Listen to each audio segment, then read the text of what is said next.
దేవుని బిడ్డలారా, ఈరోజు వాక్యం కనువిప్పు కలిగించే రెండు కుటుంబాల చరిత్ర మన యొక్క జీవితంలో మరి గొప్ప గుణపాఠాన్ని నేర్పిస్తున్న రెండు కుటుంబాల చరిత్రను మనం ఇప్పుడు వినబోతున్నాం.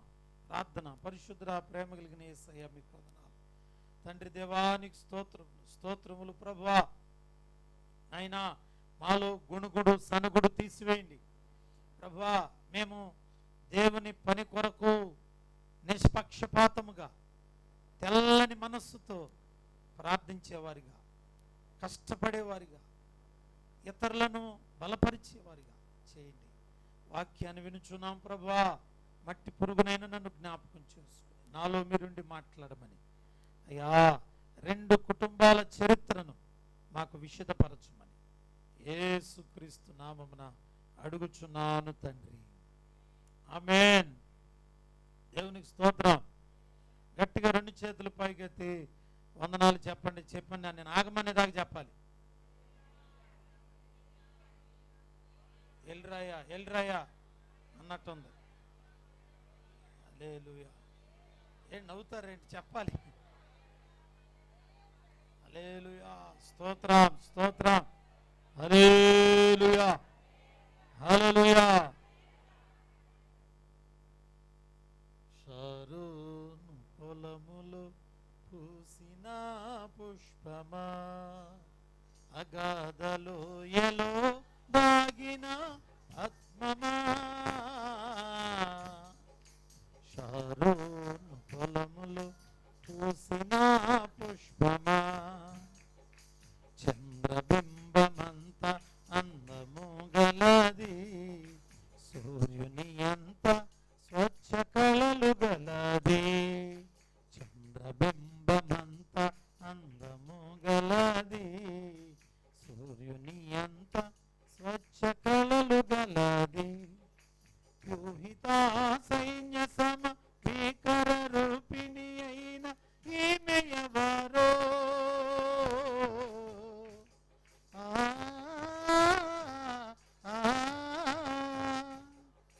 వ్యూహిత సైన్య సమ భీకర రూపిణి అయిన ఈమె ఎవరో, ఎవరు ఎవరు ఈమె ఎవరో. షారోను పొలములో పూసిన పుష్పమా, అగాధలోయలో దాగిన ఆత్మమా. షారోను పొలములో పుష్పమా. హల్లెలూయా. కనువిప్పు కలిగించే రెండు కుటుంబాల చరిత్ర. ఎవరి కుటుంబాలు అంటే, మొదటి కుటుంబం అబ్రహాము కుటుంబం, రెండవ కుటుంబం లోతు కుటుంబం.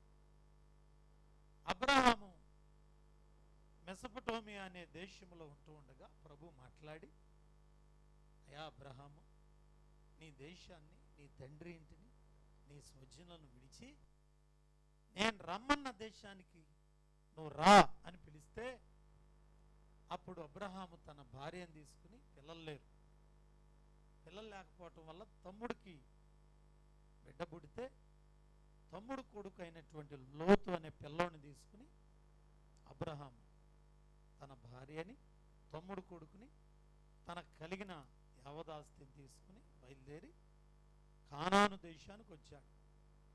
అక్కడ అబ్రహాము ఆ దేశానికి వచ్చినప్పుడు లోతు పెరిగి పెద్దవాడయ్యాడు.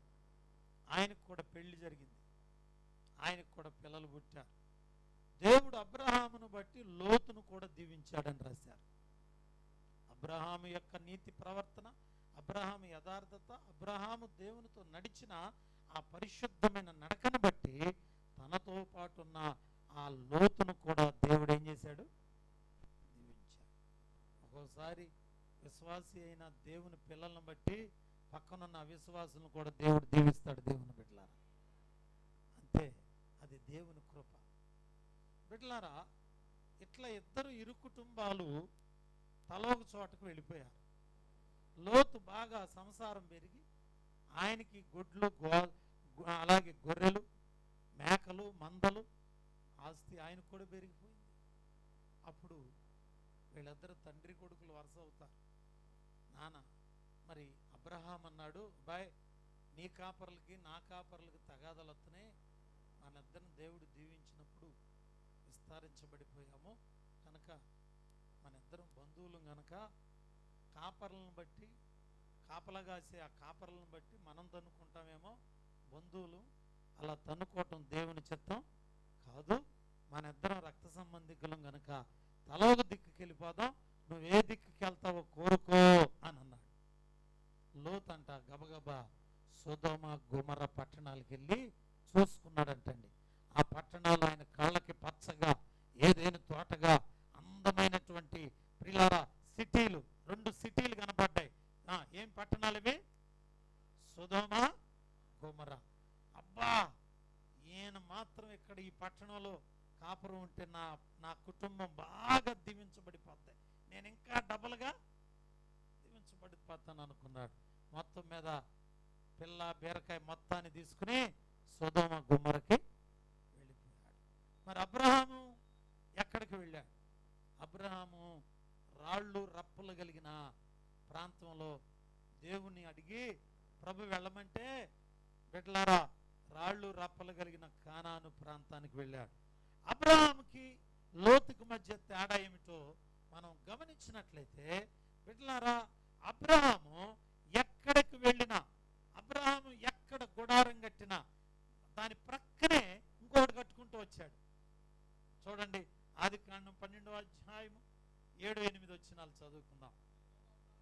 చూడమ్మా, ఆదికాండము 12వ అధ్యాయము 7వ వచనము 8వ వచనాన్ని మనం చూడండి. చాలా మంది గ్రంథాలు తిరుగుతున్నారు, ఆదికాండం అంటే ఇంకెక్కడో తెలియక చూస్తున్నారు.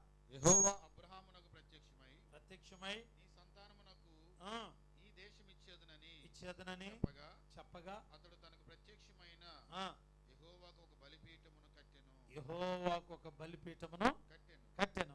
అక్కడి నుండి అతడు బయలుదేరి బేతేలుకు తూర్పుననున్న కొండకు చేరి పడమటనున్న బేతేలునకును తూర్పుననున్న హయ్యకిని మధ్యను గుడారము వేసి అక్కడ యెహోవాకు బలిపీఠమును కట్టి యెహోవా నామమున ప్రార్థన చేసెను. 13-18 కూడా చదువుదాం. 13వ అధ్యాయము 18 వచనం.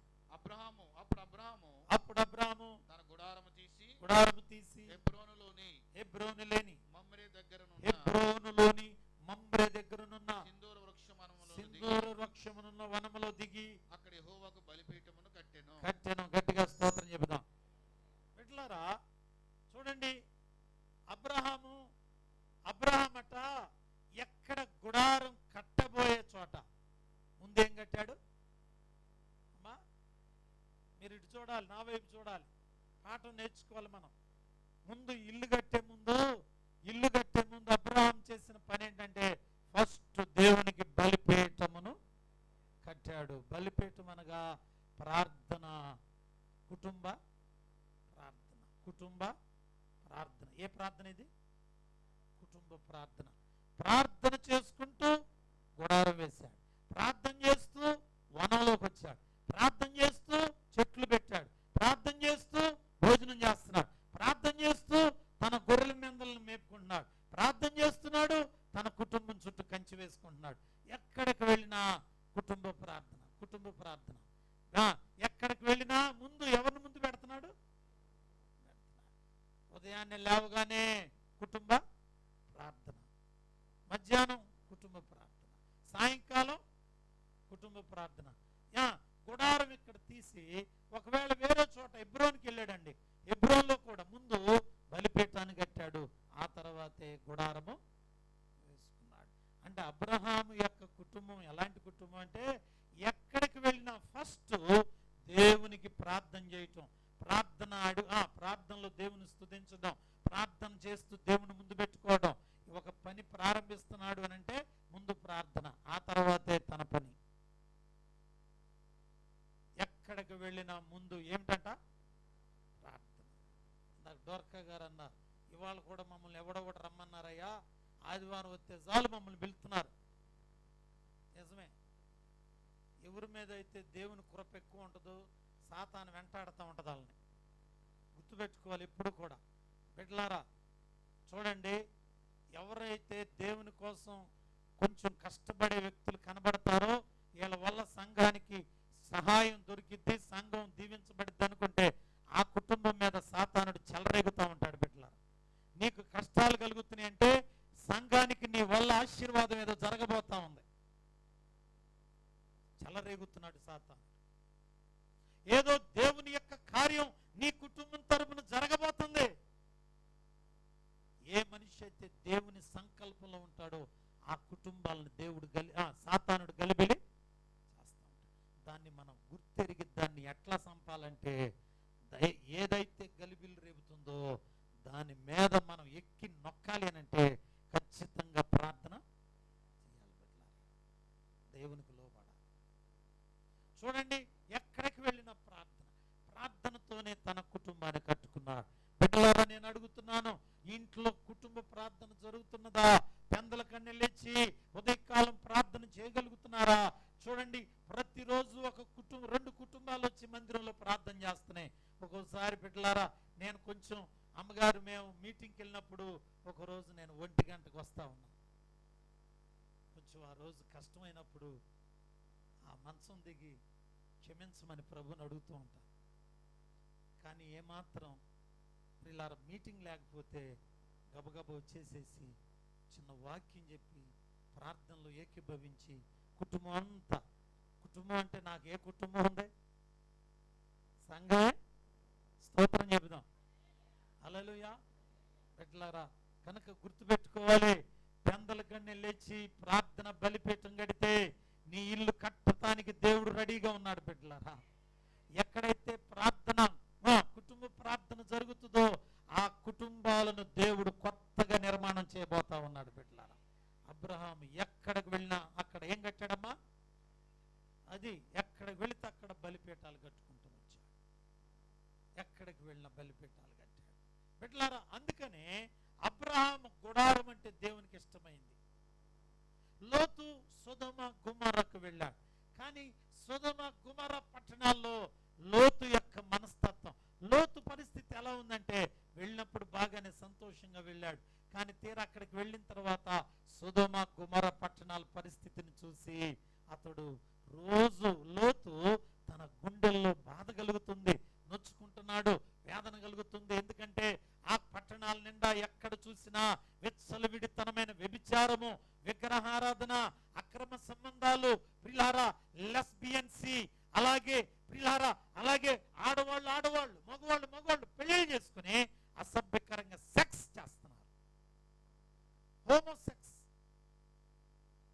ఒక విధంగా చెప్పాలంటే వాళ్ళు ఎంత నీచాతినిచ్చింగా ఉన్నారంటే ప్రియులారా గమనించండి. మరి ఇప్పుడున్న సింగపూర్, మలేషియా, థాయిలాండ్ దేశాల్లో స్త్రీలు నడి రోడ్డు మీద అక్కడ చూస్తే కొన్ని పట్టణాలు ఉన్నాయి. స్త్రీలట అంగట్లో గనక కూరగాయలు కొనుక్కున్నట్టు అక్కడ స్త్రీలు అర్ధనగ్నంగా ఉంటే పురుషులు వెళ్ళి కొనుక్కుని వారిని వ్యభిచారం చేస్తున్నారు ఆ కేంద్రంలో. అందుకని ఇప్పుడున్న నాగరికత చెడిపోయింది. ఆ నాగరికతలో ఉన్న దురాత్మలన్నీ ప్రపంచ దేశాలకి స్ప్రెడ్ అవుతున్నాయి. ఆ దురాత్మలన్నీ ఇండియా, అలాగే పాకిస్తాన్, యుగోస్లోవేకియా, టోకియో, అమెరికా, ఆస్ట్రేలియా ఇలా దేశాలన్నిటి మీద పడి పతనం చేస్తున్నాయి. కుటుంబాల్లో నెమ్మది లేకుండా, బలిపీఠాలు కట్టనీయకుండా, ప్రార్థనలు జరగనీయకుండా, కొత్తగా పెళ్లిళ్ళు అవ్వాల్సిన పిల్లలను చెరిపి పాడు చేసి వాళ్ళని నడు రోడ్డు మీద డ్రగ్స్ తీసుకుని వాళ్ళని పాడు చేసి వాళ్ళ కుటుంబాల పరిస్థితులను తారుమారు చేసి ప్రతి తండ్రి ఏడ్చేటట్టుగా, ప్రతి తల్లి గుండెలు బాదుకుని పిల్లోడు గురించి ఏంటి నా పిల్లోడు ఎట్ట అయిపోయాడని ఏడ్చేటట్టు చేస్తనే ఈ దురాత్మలే. బిడ్డల సొదొమ గుమర్ర పట్టణాల్లో ఉన్న దురాత్మలన్నీ ప్రపంచం అంతా ప్రయాణం చేస్తున్నాయి. పెళ్లిళ్ళు అవ్వాల్సిన పిల్లలు ఉన్నారు నీళ్లలో, పెళ్లిళ్ళు కావలసిన కూతురు, పెళ్లి అవ్వాల్సిన కొడుకులున్నారు. జాగ్రత్త బిడ్డలారా, వెంటాడుతున్నాయి. అబ్రహాము కుటుంబ ప్రార్థన జరుగుతుంటే లోతు కుటుంబం చుట్టూ వ్యభిచారం జరుగుతుంది. బిడ్డలారా, ప్రార్థన చేయలేకపోతున్నాడు, పిల్లలకు చెప్పలేకపోతున్నాడు, భార్యకు చెప్పలేకపోతున్నాడు. ఆ దేశంలో వాళ్ళ కల్చర్ రాను ఏమైపోయింది మీకు చెప్తాను బిడ్డలారా. ఈ విధంగా ఒక ఆయన కుటుంబ ప్రార్థనతో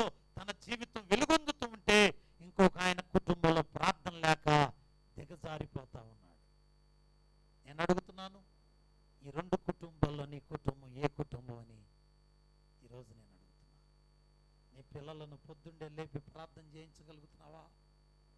నీ కడుపును పుట్టిన నీ పిల్లల్నే నేను అడుగుతున్నాను. నీ కడుపును పుట్టిన నీ పిల్లల్నే పొద్దున్నే లేపి కుటుంబ ప్రార్థనలు కూర్చోబెట్టగలుగుతున్నావా? బిడ్డ, తల్లిగా తండ్రిగా నువ్వు ఖచ్చితంగా నీ కుటుంబాన్ని ఉదయకాల సమయంలో పెందల కన్నే లేచి చీకటి ఉండగానే సూర్యుడు రాకమునిపే దేవుని తేజస్సుని ఇంట్లోనికి రావాలి బిడ్డలారా. అలా రావాలంటే ప్రతి తల్లి పెందల కన్నే లేవాలి, ప్రతి తండ్రి పెందల కన్నే లేవాలి. కుటుంబంలో 5 గంటలకి గంటలు మోగాలి. ఏం గంటలు? ప్రార్థన గంటలు. దేవునికి స్తోత్రం. ఏం మోగుతున్నాయి బిడ్డలారా? తెల్లవారు తర్వాత 7-8 గంటల దాకా నిద్రపోయి నిద్ర మొహంతో లేచి ఎవరికి చూపిద్దాం? పెందల కన్నే లేవాలి. ఇది దేవుడు శాసనం. ఇది కుటుంబ ప్రార్థన జరగాలి, కుటుంబ ప్రార్థన జరగాలి. కనుక బిడ్డలారా చూడండి, అబ్రహాము యొక్క కుటుంబంలో బలిపీఠాలు కట్టబడుతున్నాయి. లోతు కుటుంబంలో బలిపీఠాలు లేవు, బలిపీఠం లేదు. ఒక రోజున సాక్షాత్తు తండ్రి కుమార పరిశుద్ధాత్ముడే అబ్రహాము కుటుంబానికి రావాలనుకున్నాడు. ఆయన మిట్ట మధ్యాహ్నం అబ్రహాం అంట తన గుడారపు వాకిట కూర్చుని ప్రార్థన చేస్తున్నాడు. చూడండి, మధ్యాహ్నం పూట కూడా అబ్రహాం తిని నిద్రపోయాడా? నిద్రపోలా. ఏం చేస్తున్నాడమ్మా? ప్రార్థన చేస్తున్నాడు. చేస్తుంటే తండ్రి, ఆ పరలోకంలో ఉన్న తండ్రి కుమార త్రియేక దేవుడు ఆయనంట అబ్రహాము గుడారాన్ని చూడాలని ఆశతో పరలోకం నుండి బయలుదేరి భూమి మీదకి వచ్చి ఆయన అబ్రహాము ఇంటి దగ్గరకు వస్తా ఉండగా చూడండి అబ్రహాం ఏం చేశాడు తెలుసా? చూద్దాం మనం. ఇలా ఆది కాండానికి వెళదాం. మరియు అధ్యాయం చెప్పయ్యా, 18వ అధ్యాయం మొదటి వచనం చదువుదాం. మరియు మమ్రే దగ్గరనున్న సింధూర వనములో అబ్రహాము ఎండవేళ గుడారపు ద్వారం ముందు కూర్చుని ఉన్నప్పుడు యెహోవా అతనికి కనబడెను. అతడు కన్నులెత్తి చూచినప్పుడు 3 మనుషులు నిలబడి ఉండెను. చూచి ఎదుర్కొన్నటకు పరిగెత్తుకుంటూ వెళ్ళి వంగి, ప్రభువా నీ కటాక్షము నా మీద ఉన్న ఎడలా దాటిపోవద్దు, కాళ్ళు కడుక్కొని చెట్టు క్రింద అలసట తీర్చుకునడి, కొంచెం ఆహారం తెచ్చేదను, మీ ప్రాణములు బలపరుచుకునడని, తర్వాత మీరు వెళ్ళొచ్చు అన్నాడు. దేవునికి స్తోత్రం చెబుదాం. బిడ్డలారా, అబ్రహాము ప్రార్థన పరుడు. అందుకని దేవుడు అబ్రహాముని చూడడానికి ఆయన దిగి వచ్చారు. దిగి వస్తే ఆయన ఇంటికి రాగానే అబ్రహాము కాళ్ళకి ఏమి ఇచ్చాడు? నీళ్ళు ఇచ్చాడు. అబ్రహాం ఇంటి దగ్గర చెట్టు ఉంది, సింధూరం చెట్లు. ఆయన వాకిట్లో చెట్టు దగ్గర కూర్చోబెట్టాడు. కూర్చోబెట్టి, అయ్యా ఇదిగో అలసట తీర్చుకోండి. మంచి చల్లని నీడ కుర్చీలేసి కూర్చోబెట్టాడు. అయ్యా నేను మంచి నీళ్లు భోజనం పెడతానయ్యా. నేను భోజనం పెట్టిన దాకా ఎక్కడికి వెళ్ళొద్దు. ప్రభు నేను తినను అని అన్నాడా? బిడ్డలారా, అబ్రహాం ఇంటికి వచ్చినప్పుడు చూడండి, ఇక్కడ దేవుడు చాలా ఇష్టంగా వచ్చాడు. అలాగే సొదొమ గొమొర్రా పట్టణాలకు కూడా వెళ్ళాడు. సొదొమ గొమొర్రా పట్టణాల్లో లోతు దగ్గరికి వెళ్ళాడు. లోతు కూడా ఏమంటున్నాడో చూద్దాం. చూడండి 19వ అధ్యాయం మనం చూస్తే మొదటి వచ్చిన ఆ సాయంకాలం మందు ఆ ఇద్దరు దేవదూతలు లోతు కూర్చుని ఉండెను. చూచి లేచి సాష్టాంగ నమస్కారం చేసిరి. నా ప్రభులారా, దయచేసి వచ్చి రాత్రి వెళ్ళబుచ్చి లేచి వెళ్ళవచ్చున నేను. అందుకు వారు అబ్బో అలాగూ కాదు, ఎక్కడంట? కుటుంబ ప్రార్థన చేసేవాడి ఇంటికి, అబ్రహాం ఇంటికేమో లోపలికి ఇచ్చి ఆయన అన్నం పెట్టిందా కూర్చుని ఆయనతో ఇష్టంగా భోంచేశాడు. కుటుంబ ప్రార్థన లేనోడు ఇంటికి వెళ్ళంటున్నాడు. లేదు లేదు, నేను ఈ రాత్రి నీ దగ్గర కాదు, నేను వీధిలోనే ఉంటా. ఎక్కడ చూడండి బిడ్డలారా, మన కుటుంబాలు కుటుంబ ప్రార్థన కలిగినవైతే లోపలికి దేవుడు వస్తాడు. నువ్వు కుటుంబ ప్రార్థన చేయకపోతే నీ ఇంట్లో ఖరీదైన వస్తువులున్నా, ఖరీదైనటువంటి సామాన్లున్నా ప్రభు అంటున్నాడు లేదు లేదు, నేను లోపలికి రాను.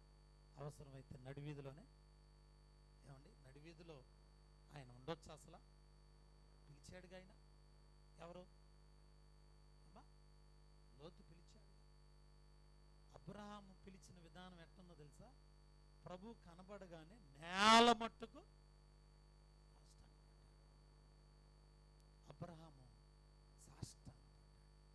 అబ్రహాము దేవుణ్ణి రిసీవ్ చేసుకున్న విధానం, అబ్రహాము దేవుణ్ణి తన ఇంటికి తెచ్చుకున్న విధానం ఎలా ఉందంటే, అబ్రహాము చాలా దీనుడుగా తగ్గించుకుని నేల మట్టుకు వంగి ఆయన పాదాల మీద పడిపోయి, నువ్వు రాక, నువ్వు ఖచ్చితంగా నా ఇంట్లోనే ఉన్నా, నేను భోజనం పెట్టిందాక నువ్వు ఎక్కడికి వెళ్ళటానికి వీల్లేదు అని అంటే ప్రభు నవ్వుకుంటూ అన్నాడు, ఉంటానయ్యా, అసలు నీకోసం వచ్చా, మీ ఇంట్లోనికే వచ్చా, నేను నువ్వు ఇంట్లో ఎప్పుడు చూసినా ప్రార్థన చేస్తావనే మీ ఇంట్లోకి వచ్చా. కానీ లోతు కుటుంబానికి వెళ్ళి అక్కడ దగ్గరికి వెళ్ళి అంటున్నాడు, వాళ్ళు బలవంతంగా, బిడ్డలారా లోతు కుటుంబం అడిగారు, అయ్యా ఇవాళ రాత్రంతా మా దగ్గర లోపల ఉండొచ్చుగా అని అడిగితే ఆయన అంటున్నాడు, నేను మీ ఇంట్లో ఉంటాను. ఎక్కడ ఉంటాడంట? నడివీధిలో. బిడ్డలారా నడివీధిలో దేవుడు నిలబెట్టిన కుటుంబం లోతు కుటుంబం. తన ఇంటిలోనికి తీసుకెళ్ళిన కుటుంబం అబ్రహాము కుటుంబం. ఈ రెండు కుటుంబాల మధ్య తేడా చూడండి. ఒక ఆయన కుటుంబ ప్రార్థనతో తన జీవితాన్ని కట్టుకుంటుంటే, ఇంకొక ఆయన లౌకికంగా శరీర క్రియలతో, అక్కడున్నటువంటి అపవిత్రమైన కార్యాలతో, అపవిత్రమైన దేశంలో పచ్చగా ఉన్నదని మోసపోయిన ఆ కుటుంబం చూడండి. దేవుని యొక్క కాపుదల లేని కుటుంబం లోతు కుటుంబం కనపడదు. ఎక్కడైతే కుటుంబ ప్రార్థన జరిగిద్దో అక్కడ వాళ్ళ కుటుంబంలోనికి, ఆ ఇల్లు లోనికి, ఆ మనుషుల దగ్గరికి ఎవరు వస్తారు? ఎక్కడైతే కుటుంబ ప్రార్థన లేదో ఆ ఇంటిని ప్రభు అన్నాడు, నేను లోపలికి రాను, అవసరమైతే వీధిలోనైనా ఉంటాను, వీధిలో ఉంటాను. ఇది మొదటి తేడా, మొట్టమొదటి తేడా. బిడ్డలారా, మన ఇంట్లో ఎవరున్నారు? ప్రభు నీ ఇంటికి రాగలుగుతున్నాడా? మన గుడారాలు ఏమి వినబడుతున్నాయి? ప్రభు ఈరోజు ప్రశ్నిస్తున్నారు, మన ఇళ్లలో ఏమి వినబడుతున్నాయి? పొద్దుండే లేచినప్పుడు నీ కుటుంబంలో ప్రభుకి ఆహ్వానం ఉన్నదా? దెయ్యాలకు ఆహ్వానం ఉన్నదా? ప్రభు వెళ్ళిపోతున్నాడా? జాగ్రత్త. బిడ్డలారా, మొట్టమొదటి వ్యత్యాసం మనం ఇక్కడ చూడగలుగుతున్నాం. అలాగే బిడ్డలారా, అబ్రహాము తన ఇంట్లో మరి ప్రభుని ఆహ్వానించినప్పుడు చక్కగా చూడండి, చక్కగా అబ్రహాం పెట్టిన భోజనం కడుపు నిండా తిన్నాడు. దేవునికి స్తోత్రం. చక్కగా కడుపు నిండా తిన్నాడు, చక్కగా మంచిగా తిన్నాడు. బిడ్డలారా, మనం గమనించాలి, అబ్రహాము దేవుని కోసం ఏమి చేశాడు అని అంటే, దేవుణ్ణి కూర్చోబెట్టి అబ్రహాము తన ఇంట్లో అప్పటికి దాదాపు 318 మంది పైన, అంతకుమించి పిల్లారా మరి దాదాపు ఒక 1000 మంది దాకా పనివాళ్ళు ఉన్నారు. పనివాళ్ళు ఉంటే ఆయన దగ్గర పనిచేసే చాలా మంది పనికత్తెలు, పనివాళ్ళు ఆ ఇంట్లో పనిచేస్తున్నారు. అబ్రహాం అప్పుడు బాగా దీవించబడ్డాడు. కానీ ప్రభు వచ్చినప్పుడు పనోళ్ళకి చెప్పలా. అబ్రహాం ఏం చేశాడు తెలుసా? గబగబా గుడారంలోనికి వెళ్ళి తన భార్య ఉంది. ఎవరావిడ? ఎవరమ్మా? శారా. అప్పుడు శారాకి వయసు ఎంతో తెలుసా అమ్మా? బిడ్డలారా, శారాకి ఎంత తెలుసా? 89. అబ్రహాముకి 99. 89 సంవత్సరాల ముసలావిని అన్నాడు. మాయ్ అనగానే అమ్మాయి అనే పదం ఎప్పుడైతే అన్నాడో దెబ్బ లేచి నిలబడి గడగడ వణికితూ అయ్యగా ఏంటి అని అంది. అనగానే 3 మానుకలు మెత్తని పిండి నువ్వే రుబ్బాలి, తయారు చేయి, పిసుకో, తయారు చేయి, ఈలోపు నేను మంచి మటన్ కర్రీ తయారు చేస్తా అని చెప్పి గబగబ వెళ్ళాడు. క్రొవ్విన దూడను ఒక దాన్ని సిద్ధపరిచి ఆయన అక్కడ కూర తయారు చేపించాడు. ఈవిడెక్కడ? ఎవరో శారా. అబ్రహాము పిలవగానే శారా గడగడ వణికింది. వణికి యజమానుడు మాటకి లోబడింది.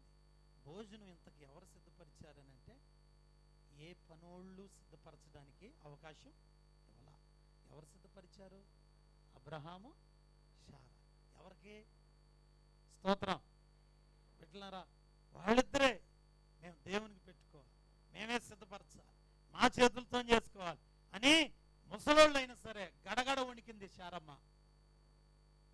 లోతు కూడా భోజనం పెడతానని అడిగాడు. లోతు ప్రియులారా దేవునికి రొట్టెలు సిద్ధపరచడానికి, భోజనం సిద్ధపరచడానికి అతను సిద్ధపరిచిన విధానం చూస్తే చూడండి. ఆదికాండం 18వ అధ్యాయం మనం చూసినట్లయితే, మనం గమనించినట్లయితే ప్రియులారా, ఇక్కడ 19వ అధ్యాయము మొదటి 1-2 వచనాలు కూడా చదువుదాం ప్రియులారా. ఏమనుంది చదవండి అమ్మా. మరియు మమ్రే దగ్గరనున్న 19వ అధ్యాయంలోనికి మనం వెళదాం. 19వ అధ్యాయంలోకి వెళ్ళి అక్కడ నుంచి చదువుదాం. 2వ వచనం నుంచి సాష్టాంగపడి ప్రభులారా దయచేసి వచ్చి రాత్రి వెళ్ళబుచ్చి కాళ్ళు కనుక్కుండి, మీరు పెందల కన్నే లేచి మీ త్రోవను వెళ్ళొచ్చునని అందుకువారు. అలాగూ కాదు, నడివీధిలో చెప్పిరి. ఆయనను ఏం చేస్తున్నాడంట? ఎవరు?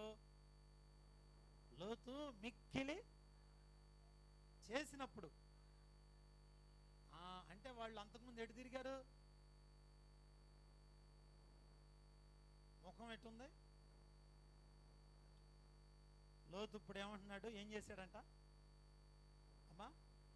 అంటే అక్కడికి వచ్చిన వాళ్ళు దేవుని ఆ యొక్క దూతలు బిడ్డలారా, అంటే దేవుడికి ఇష్టము లేదు, ఆయన ముఖం అటు తిరిగి ఉంది. కానీ ఈయన ఏం చేస్తున్నాడు? బలవంతం చేసా. ఏమండి ఏమండి అంటే అండి అని బలవంతంగా అడుగుతుంటే పాపం వాళ్ళు ముఖం తిప్పుకున్నారు. తిరిగి అది బలవంతం చేస్తే గాని ప్రవేశించరు. ఓకే, అతడు వారికి విందు చేసి పొంగని రొట్టెలు కాల్చగా. బిడ్డలారా, ఇందాక అబ్రహాము తన శారా భార్య అయినటువంటి శారా వాళ్ళిద్దరు కలిసి చేశారు. కానీ ఇక్కడ లోతు కుటుంబంలోనట లోతు గారు వెళ్ళి భార్య పిల్లలకి చెప్పాడు, కానీ వాళ్ళు ఎవరూ లోబడకపోవటం వల్ల పాపం లోతే అక్కడున్న పని వాళ్ళే గబగబా పొంగని రొట్టెలు 4 చేసి ఆయనకు భోజనం పెట్టారు. అందుకని లోతు కుటుంబంలో మనం గమనిస్తే ఇట్లారా, ఆ కుటుంబంలో ఒకరికి మధ్య ఒకరికి పొంతన లేదు. చూడండి. కానీ అబ్రహాము కుటుంబంలో కుటుంబ ప్రార్థన ఉండటం వల్ల ఏమైందంటే, ముసలావిడ 89 సంవత్సరాలు ముసలావిడిని అంటే లేచి నిలబడింది, భర్తకి లోబడింది. భర్త ఏ పని చెబితే ఆ పని గట్టిగా స్తోత్రం చెబుదాం. చాలా మంది ఇళ్లలో ఏమండి ఇవాళ మనం మందిరానికి పలహారం తీసుకెళ్దాం అని అన్నారు. అరమే అని తీసుకెళ్ళలేదు, ఏంటి తీసుకెళ్ళలేదు అని భార్యాభర్తలు అన్నారనుకోండి, ఏ కుటుంబం అంటారు ఇది? అమ్మా, దేవుని కోసం అబ్రహాము తన భార్య అనేమో ఆరాటపడుతూ ఆశపడుతూ వాళ్ళిద్దరూ ఒకరికొకరు లోబడి ప్రభువుకి ఆహారం సిద్ధపరిచారు. కానీ లోతు కుటుంబంలో ఆ లక్షణాలు కనబడుతున్నాయా? కనబడతా. ఐక్యత ఉందా? లేదు. గౌరవం ఉందా? లేదు. ఇంట్లో యజమానుడు ఉన్నాడు, తండ్రి ఉన్నాడని పిల్లలకి గౌరవం లేదు, భార్య కూడా లేదు. కారణం ఈ కుటుంబంలో కుటుంబ ప్రార్థన లేదు. అబ్రహాము కుటుంబంలో కుటుంబ ప్రార్థన ఉంది. అందుకనే యజమానుడు పిలవగానే భార్య గడగడా వణికింది, భర్త మాటకి లోబడింది. స్తోత్రం. లోతు కుటుంబంలో ప్రార్థన లేదు కనుక పిల్లలు లోబడలేదు, ఆ ఇంట్లో భార్య కూడా లోబడలేకపోయింది. కారణం కుటుంబ ప్రార్థన లేదు. కుటుంబ ప్రార్థన ఉంటే చాలా మంచిది. చూడండి, కుటుంబ ప్రార్థన కలిగిన అబ్రహాము కుటుంబానికేమో ప్రభు పరిగెత్తుకుంటూ సంతోషంగా ఆనందంతో ఆ కుటుంబం లోపలికి వచ్చాడు. అబ్రహాంతో ముఖాముఖిగా మాట్లాడాడు, సంతోషంగా మాట్లాడాడు, సంతోషంగా ఆనందంగా భోంచేశాడు. కానీ లోతు కుటుంబానికి వచ్చిన తర్వాత ఆయనంట ఎడమొహం పెడమొఖంగా ఇటు తిరిగి మాట్లాడుతున్నాడు. లోతేమో పాపం వెనకమాలుండి ఏమండి ఏమండి అయ్యా అయ్యా అయ్యా అని అంటుంటే ఆయనకి అసలు ఇష్టమే లేదు. ఇష్టం లేదు ఆయన వ్యక్తిని ఆ ప్రభునంట బలవంతంగా ఏంటంట బలవంతంగా ఆయనకి ఇష్టం లేదు. కారణం ఏంటంటే లోతు కుటుంబం దేవునికి ఇష్టం లేదు. వాళ్ళ ఇంట్లోకి వెళ్ళటం ఇష్టం లేదు, ఆయన భోజనం తినటం ఇష్టం లేదు. ఇట్లారా మనం గమనించుదాం, అబ్రహాము కుటుంబం దేవునికి ఇష్టమైంది. అందుకని ఆయన కూర్చున్నాడు, అబ్రహాం ఇంట్లో భోజనం చేశాడు, ఇష్టపడ్డాడు ఆయన. కారణం అబ్రహాము నిత్యము దేవునితో సహవాసం చేశాడు. స్తోత్రం. అంత మాత్రమే కాదు, అబ్రహాము దగ్గరకు వచ్చి ప్రభు అంటున్నాడు, అబ్రహామా, మూడో విషయం, అబ్రహామా నేను చేయబో కార్యము నీకు తెలియజేయకుండా ఉండటం నాకు ఇష్టం లేదన్నాడు. హల్లెలూయా. దేవుని బిడ్డలారా, ఏమి జరగబోతుందో అబ్రహాముకి చెప్పడానికి దేవునికి ఇష్టమైంది. 17-18 వచనాలు చూస్తే అప్పుడు యెహోవా అబ్రహాముతో అంటున్నాడు, అబ్రహామా నేను చేయబో కార్యము దాచదనా? అబ్రహాము నిశ్చయముగా బలము గల గొప్ప జనమగును, అతని మూలముగా భూమిలోని సమస్త జనములు, గట్టిగా స్తోత్రం చెబుదాం. ఎక్కడైతే కుటుంబ ప్రార్థనలు అంటాయో ప్రభు చెబుతున్నాడు, నేను జరగబోయే విషయాలు మీకు చెప్తానంట. ఏమన్నా అర్థమవుతుందండి? కుటుంబ ప్రార్థన ఉండే ఆ ఇళ్లలోనట ప్రభు చెప్తున్నాడు, నేను మీకు జరగబోయేది నేను చెబుతానంటున్నాడు. అది ఆశీర్వాదమైన, ఒకవేళ అది వినాశనమైన. సొదొమ గుమోర పట్టణాల్ని కాల్చబోతున్నాను అని ముందు లోతుకు చెప్పాడా, అబ్రహాముకు చెప్పాడా? బిడ్డలారా, కుటుంబ ప్రార్థన కలిగిన మనుషులనంట దేవుడు చెబుతున్నాడు, అమ్మా రానున్న 5 సంవత్సరాల్లో నీ బిడ్డలు నేను దీవించబోతున్నా. కుటుంబ ప్రార్థన చేసే తల్లితో చెబుతున్నాడు, అమ్మా నీ భర్తను నేను దీవించబోతున్నా. కుటుంబ ప్రార్థన చేస్తున్న తండ్రితో చెబుతున్నాడు, అయ్యా నీ భార్య నేను దీవించబోతున్నా. నీ కళ్ళ ముందే రానున్న రోజుల్లో ఈ పూరిని ఆశీర్వాదకరంగా మార్చబోతున్నాను. ఇదిగో పేదరికములో ఉన్న నీ పిల్లలను ఆశీర్వాదకరంగా దీవించబోతున్నాను. జరగబోయే విషయాలు చెబుతానంటున్నాడు. ఎవరికి చెబుతాడైనా? ఎక్కడైతే బలిపీఠాలు కడతారో వాళ్ళకి దేవుడు చెబుతానంటున్నాడు. బిడ్డలారా, దేవుని బిడ్డలారా, నిద్రపోయే వాళ్ళకి చెబుతాడమ్మా. నిద్రపోయే వాళ్ళకి ఎవరు చెప్తారు తెలుసా? నా ప్రియమైన కుమారి, ఇంకొంచెము కాళ్ళు ముడుచుకునము, ఇంకొంచెము దుప్పటి కప్పుకొనుము, అవసరమైతే షోలాపూర్ నుంచి తెచ్చిన దుప్పటియు మీరు పరుండవచ్చును కదా, వెచ్చగా ఉండును అని మనతో ఎవరు మాట్లాడుతున్నారు? అన్నీ తెలుసు, తెలియదని చూడండి, నాకు కూడా వాక్యం చెప్తారు మీరు. పొద్దుండే లేవాలి, ప్రార్థనలు ఉన్నాయి తెలుసుగా. నిన్న శనివారం ప్రార్థనలు జరిగాయి. మేము 4 అయినా మీ అందరి కోసం ప్రార్థన చేస్తున్నాం. బిడ్డలారా, దేవుని పిలుపు కలిగిన సంఘం ఇది. ఒక్కళ్ళు వచ్చినా ఇద్దరు వచ్చినా ఆగదు, ప్రార్థనలు జరుగుతూనే ఉన్నాయి. ఉదయం నుంచి బిడ్డలు ప్రార్థనలు చేస్తూనే ఉన్నారు. రాత్రి అనర్గళంగా 11 దాకా ప్రార్థనలు జరిగాయి. రాని వాళ్ళు మీకు ప్రార్థనలు ఉన్నాయి తెలుసు, కానీ ఎందుకు రాలేదు? రేపు తీర్పు దినమందు లెక్కప్ప చెప్పాల్సింది మేం కాదు. ఎవరమ్మా? మేమా? మేం కాదే. ప్రభు ఒక రోజున లెక్క అడుగుతాడు. బిడ్డలారా, కుటుంబ ప్రార్థన అబ్రహాంతో అంటున్నాడు, అబ్రహామా, నేను నీకు జరగబోయే విషయం ఏం చెబుతున్నా తెలుసా? నీవు అనేక జనములకు ఆశీర్వాదకరంగా మారబోతున్నావు. స్తోత్రం చెబుదాం. కుటుంబ ప్రార్థన లేని కుటుంబం, కుటుంబ ప్రార్థన లేని కుటుంబం లోతు కుటుంబం. కుటుంబ ప్రార్థన కలిగిన కుటుంబం చెప్పండి, అబ్రహాము కుటుంబం. అంటే కుటుంబ ప్రార్థన ఉన్న అబ్రహాము కుటుంబాన్ని దేవుడు అంటున్నాడు, నిత్యముగా నీ సంతానములో నుండి, నీ యొక్క గర్భములో నుండి ఒక ఆశీర్వాదకరమైన సంతతి రాబోతుందన్నాడు దేవుని బిడ్డలారా. అప్పుడు అబ్రహాం పిల్లలు ఉన్నారా? లేరే.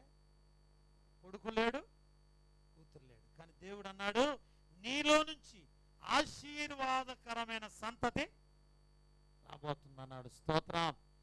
లోతుకి అప్పటికి పిల్లలు ఉన్నారు బిడ్డలారా. కానీ లోతు పిల్లల పరిస్థితి ఏంటో మన అందరికీ తెలుసు. అబ్రహాము ఆ తదుపరి మనం గమనించినట్లయితే అబ్రహాము కుటుంబంలో ఒక చక్కని బిడ్డ, నవ్వులు కలిగించే బిడ్డ అబ్రహాము శారాలకు పుట్టాడు. ఆయనే ఇస్సాకు. ఇస్సాకులో నుండి యాకోబు వచ్చాడు. యాకోబులో నుండి ఇశ్రాయేలీలు వచ్చారు. బిడ్డలారా, ఇశ్రాయేలులో నుండి యోధా గోత్రముల నుండి ప్రభు అయిన యేసుక్రీస్తు వచ్చాడు. అబ్రహాముతో దేవుడు చెప్పాడు, నీవు విశ్వాసులకు తండ్రి అవుతావు, నీ పిల్లలు ఇసుక రేణువులంత మంది అవుతారన్నాడు. బిడ్డలారా, ఇవాళ ప్రపంచంలో 850 కోట్ల మంది ప్రజలు ఉన్నాం. ప్రపంచంలో భూగోళంలో ప్రజలందరినీ లెక్క చేసి కౌంట్ చేస్తే ఇప్పుడు మన జనాభా, ప్రపంచ జనాభా ఎంత అంటే 850 కోట్ల మంది ఉన్నాం. 850 కోట్ల మందిలో అబ్రహాము యొక్క సంతానం ఎంతమంది తెలుసా? 6 కోట్ల మంది దాకా ఉన్నాం మనందరం. దేవుని స్తోత్రం చెబుదాం. ఆయన అన్నాడు, నేను నిన్ను కుటుంబ ప్రార్థన చేసావు గనక, గుడారంలో ప్రార్థన బలిపీఠం కట్టావు గనక నేను నిన్ను జనములకు ఆశీర్వాదకరముగా నేను చేస్తానన్నాడు. బిడ్డ, ఇవాళ మనందరం కూడా ఎవరి పిల్లలు? స్తోత్రం చెబుదాం. చూడండి, ఎక్కడికి వెళితే అక్కడ కుటుంబ ప్రార్థన, ఎక్కడికి వెళితే అక్కడ బలిపీఠం, ఎక్కడికి వెళితే అక్కడ దేవుని స్తుతించాడు. బిడ్డలారా, ఏ కుటుంబం అయితే ప్రార్థన చేస్తుందో, ఏ కుటుంబం అయితే బలిపీఠం కట్టిందో, ఏ కుటుంబం అయితే బిడ్డలారా తన భార్య, బిడ్డలు, కూతురు, కొడుకులు అందరూ కలిసి ఒక చోటకు వచ్చి ప్రార్థన చేస్తారో వారి కుటుంబాన్ని దేవుడు నూరంతలుగా దీవించబోతున్నాడు. లోతు ప్రార్థన లేదు, పిల్లలకు ప్రార్థన లేదు, భార్యకు ప్రార్థన లేదు. దేవుని బిడ్డలారా, కేవలము తినుటకు, త్రాగుటకు, ఆనందించుటకు, సుఖపడుటకు పచ్చగా ఉన్నదని చెప్పి సొదొమ గొమొర్రా పట్టణాల కాపురానికి వెళ్ళాడు. ఒకవేళ మన జీవితంలో కూడా దేవుడు కాకుండా, ఆదివారం వీలు కాకుండా, బుధవారం ప్రార్థన లేకుండా ఆస్తులు కలిగి ఒకవేళ ఈ రోజున కోటాను కోట్లు ఉండి ఒకవేళ తొలతోగవచ్చు. కానీ ఒక రోజున లోతు కుటుంబం కాలంలో, కాలగర్భంలో మసి అయిపోయింది. బిడ్డలారా, మసి అయిపోయింది. గమనించినట్లయితే లోతు యొక్క సంతానంలో నుంచి శాపగ్రస్తమైన బిడ్డలు వచ్చారు. చెప్పడానికి కూడా ప్రియులారా అసహ్యం వేస్తుంది. అయ్యో, ఘోరమైనటువంటి పని.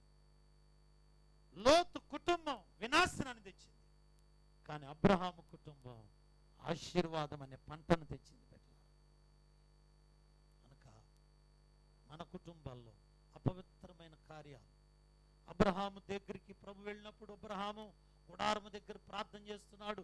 కానీ లోతు ప్రార్థన, ప్రియులారా, దేవుడు వెళితే గవిని దగ్గర కూర్చుని మనుషులతో మాట్లాడుతూ ఎన్నో రకాలైనటువంటి ప్రియులారా లోక వార్తలు చెప్పుకుంటూ గవిని దగ్గర కూర్చున్నాడు. బిడ్డలా, నేను అడుగుతున్నాను, నువ్వు ఎవరి దగ్గర కూర్చుని టైం వేస్ట్ చేస్తావు? మనం దేవుని దగ్గర కూర్చుంటే నీ బిడ్డల బిడ్డల బిడ్డలు దీవించబోతున్నాడు దేవుడు.